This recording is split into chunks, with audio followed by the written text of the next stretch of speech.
안녕하세요. 솔문입니다. 이번 시간부터 구조 산출 실전 연습인데요. 자, 써니님 작성한 도면 보니까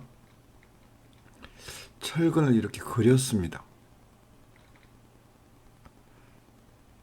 이건 어떻게 그린 걸까요?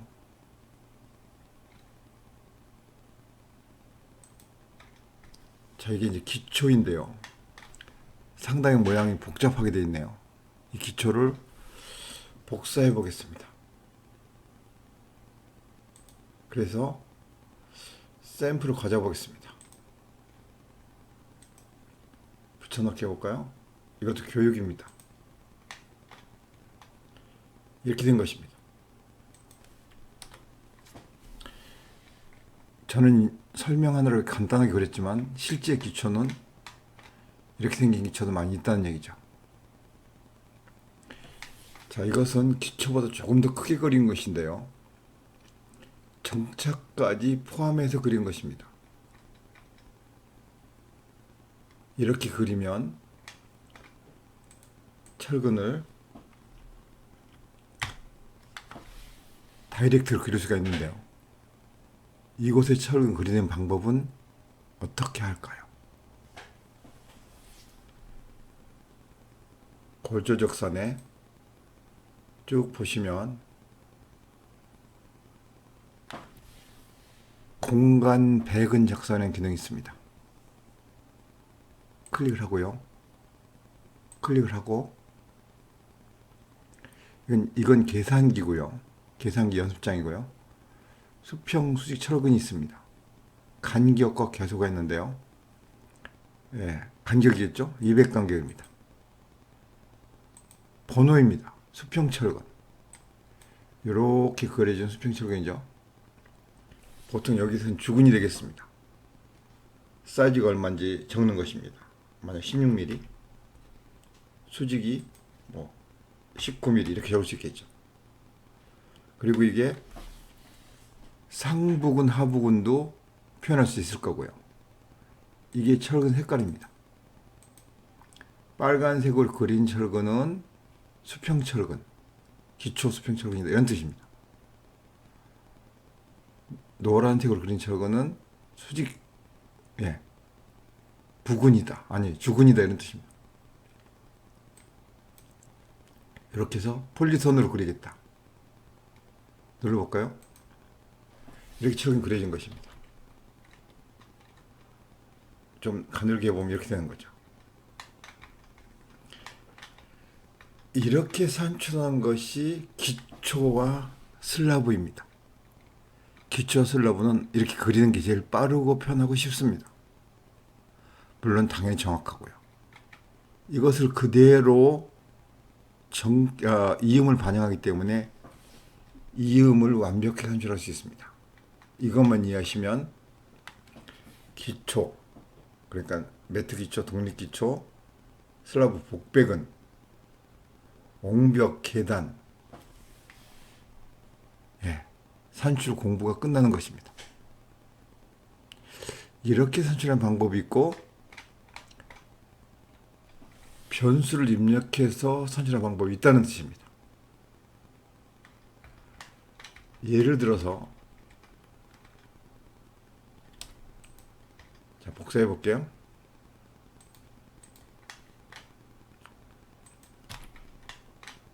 자, 이것을 산식으로 산출하려면 어떻게 할까요? 요거 복사해 보겠습니다. 이렇게 카피 이렇게 해서 한번 해보자고요. 이렇게 여기서 해볼게요. 자, 이 모양에다가 레이어 번호는 4번입니다. 공지에도 표시할 수 있는데 공지는 그냥 생략하겠습니다.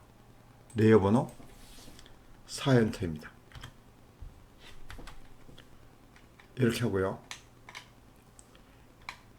이 경우에는 정착값을 사용하지 않아도 됩니다. 정착은 다 이미 반영했습니다. 이렇게 여기다 넣어도 되고요. 이것을 여기를 이용해서 입력해도 되는 거죠. 이건 간격입니다. 0.1로 하겠습니다. 아까 0.1로 했죠? 네. x는 16, y는 19로 하겠습니다. 이렇게 되는 거죠. 조금 더 현실적으로 해보겠습니다. 여러분들은 이렇게 조금 더 이렇게 하십시오. 이렇게 하면 훨씬 더 예쁘겠죠? 자, 이런 한글로 된 곳은 CAD 값을 강제로 가져올 수 있습니다. 한글로 되고 4번으로 되어 있는 거 있죠? 이게 해당되겠습니다. 이 값을 바꾸는 명령이 있습니다. 바꿔볼까요? 공사관리에 변수박스 입력, 이 형상을 클릭, 엔터, 클릭, 엔터 하면 값이 바뀌었죠. 이렇게 오타가 없어지죠. 그리고 나머지 정보만 입력하면 되는 것입니다. 이 네 가지 값이 돌았죠. 클릭할 때마다 어딘지 알죠? 간격 넣습니다. 8m 힘을 하겠습니다. 기초 두께 넣는 거죠. 공지 면적은 없습니다. 있으면 넣으면 됩니다. 이음 길이 x는 자 x1 16mm 같으면 상부 이음을 써보겠습니다. 1.14죠. 이렇게 보고요. 여기다 넣으시면 됩니다. 1.14 오타 날 가능성이 없죠. 정착은 아까 자동으로 했으니까 이거 이음 19mm라고 하겠습니다. 상부 이음 또는 하부 이음 쓰면 됩니다. 1.36 이 정착도 0입니다. 정착은 다 아까 자동으로 그렸기 때문에 이음만 넣으시면 됩니다. 이건 뭐 19mm 또는 16mm 이번엔 일반 이음 넣어보겠습니다. 16mm 0.88인가요? 0.88 해당되는 넣으시면 됩니다. 19mm 일반 이음으로 넣어보겠습니다. 1.04 자, 정착값을 별도로 주려면 이렇게 정착값 넣으면 됩니다. 상부나 일반이나. 그런데 이 경우는 정착을 옵셋을 해결했기 때문에 이렇게 되는 것입니다. 이것을 이해할 수 있으면 완벽한 전개도 산출이 가능한 것입니다. 자, 볼게요. 다 숫자로 바뀌었죠. 없는 것은 0이고요. 네, 여기서 입력해도 훌륭하게 입력이 되는 것이죠. 이렇게 CAD에 여기서 편집할 수 있듯이 저희도 이런 부분을 여기서 편집할 수 있다는 뜻입니다. 자, 이 값을 이용해서 산식을 짠 모습입니다. 이 산식은 전개도 수준만큼 정확합니다. 솔직히 거의 완벽하다고 할 수 있을 정도로 강력한 산식입니다. 이 값을 읽어서 반영하면 작산이 끝나는 것입니다. 단순하죠.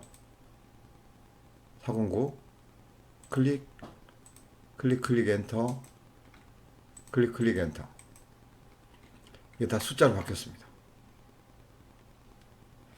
이게 완전히 검증된 산식이라면 저희가 자신있게 권하니까 검증된 산식이라고 말씀드렸죠. 산식이라면 기초 물량 산출이 완벽하게 해결된 것입니다. 이것을 적선 프로그램으로 읽어갈 수도 있고요. 그냥 자체적으로 내역서도 나올 수 있습니다. 세팅 되는지 모르지만 세팅 확인해 볼까요? 빨간색이 아니니까 세팅이 됐다는 뜻인데요. 이걸 한번 기초 내역서를 만들어 보겠습니다. 이렇게 산출할 수도 있고 이렇게 산출할 수 있다고 말씀을 드리는 것입니다. 이게 산출 근거니까 이것은 이쪽입니다. 한번 해볼까요? 개 공사관리에 CAD로 할까 엑셀로 할까? 이번엔 반대로 엑셀을 먼저 해보겠습니다. 클릭 클릭 클릭 딱 누르면 기초공사 하는데 예 필요한 내역서가 만들어진 것입니다. 메타, 톤, 레미콘 거푸집, 여기 철물, 인부 숫자, 예, 공사비까지 나옵니다. 꽤 나오네요. 5,300. 네. 그리고 이것을 현장 관리를 해서 CAD를 한번 만들어 보겠습니다. 클릭, 클릭, 클릭, 엔터. 이렇게 CAD 자체에 철근 그리거나 형상을 산출하거나 또는 값을 반영한 산식, 내역서 이렇게 한 군데 있어야 물량 검증이 완벽하겠죠. 더 중요한 것은 이 정도만 배우면 누구나 그 어렵다는 기초 철근 콘크리트 거푸집 물량 산출이 해결된다는 것입니다. 아마 이런 모양을 완벽한 이음을 적용해서 예, 자신 있는 물량으로 제출하기는 쉽지 않을 것입니다. 저희 말고 다른 프로그램으로 이렇게 쉽게 자 이렇게 검증도 할 수 있고요. 이 책은 다 그랬으니까요. 이것과 이것을 검증해 보면 알겠죠. 맞는지 안 맞는지. 이것이 저희 프로그램의 특기입니다. 여기 일부를 읽을 수도 있겠죠. 네, 당연히 가능하겠죠. 그러나 여러분들은 이런 방식도 알고 이런 방식도 알아야 됩니다. 이것만 알면 검증이 안 되고요. 이것만 알면 산식을 모르게 됩니다. 두 가지 다 아시는 것이 구조적선의 요체입니다. 예, 다소 어렵게 느껴질 수 있겠지만 설명이 그런 것이지 실제는 명령어도 거의 한두 개밖에 안 썼으니까 가능할 것입니다. 마치겠습니다.